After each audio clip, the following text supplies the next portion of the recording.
And KVGC News Time, 7 minutes after the hour of 7 o'clock.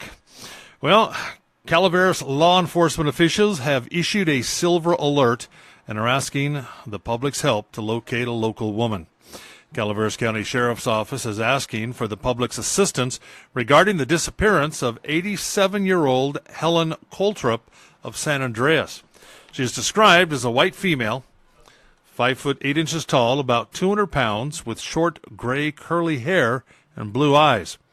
According to an alert posted by the San Andreas CHP, she does have memory issues and was last seen in San Andreas on Saturday, August 3rd.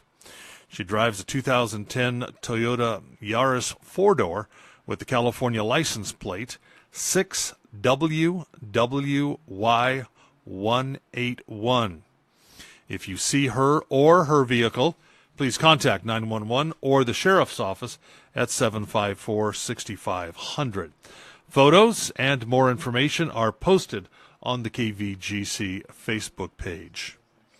Now, I believe we may have seen she was last seen in San Andreas. Actually, she was last seen Saturday the 3rd in Valley Springs.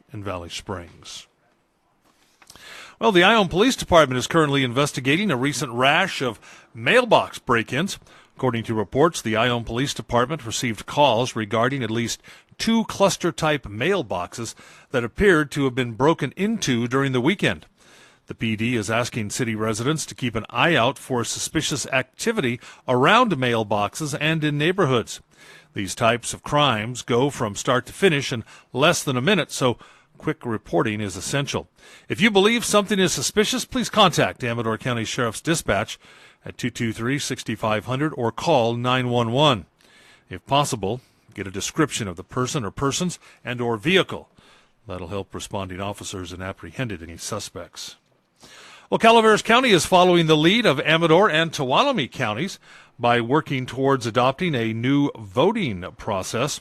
Yesterday, the Calaveras Registrar of Voters office announced they've decided to adopt the Voters' Choice Act election model in time for the 2020 election.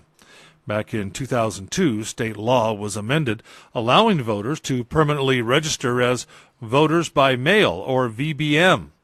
Since then, the VBM voters in Calaveras County have steadily grown to now encompass nearly 3/4 of registered voters. The 2016 passing of the Voters' Choice Act authorized all counties to conduct any election by an all-mailed ballot with vote centers beginning next year. Last year, the process was successfully established and tested in 5 pilot counties: Sacramento, Madera, Napa, Nevada, and San Mateo. And traffic on Highway 88 was slowed for a time yesterday afternoon while emergency crews cleared an accident near Taboo Road. According to the CHP, an eastbound vehicle drifted off the north shoulder and collided with a number of signs and rolled over onto its roof. The driver and solo occupant of the vehicle sustained major non-life-threatening injuries. The name of the driver and his city of residence was not released. And Monday morning, an accident sent 2 men to Valley hospitals with major injuries. According to the CHP, around 8:45, Andrew Futterman of Concord was driving westbound on Highway 4 west of Stockton Road at an unknown speed. James Curl of Vallecito was driving eastbound on Highway 4 west of Stockton Road. Futterman crossed over a solid yellow line and entered the eastbound lane and started to pass the vehicle in front of him. According to a witness, Curl attempted to swerve right to avoid the collision, but was unsuccessful. Due to Futterman's unsafe passing, the front end of his vehicle collided with the front end of Curl's. Both parties sustained major injuries and were flown to Doctors Medical Center. Alcohol and/or drugs are not considered a factor in this collision. And Pacific Gas and Electric is conducting aerial patrols in El Dorado and northern Amador counties through Friday to identify dead trees that could pose a wildfire or other safety risk by falling into power lines. Helicopter will leave Placerville Airport daily from 8 a.m. to 4 p.m. patrolling by air. Now, this allows the company to cover a lot of miles quickly and efficiently and to reduce impacts on the ground. Residents are advised that helicopters will fly low at about 200 to 300 feet above ground along distribution power lines. They'll be flying higher in areas where livestock are present. This year, PG&E expects to patrol over half of its overhead distribution lines at least 2 times. And speaking of PG&E, once again, PG&E crews are replacing a power pole on California Street across from the Krabanoff building behind JB Awards and Engraving.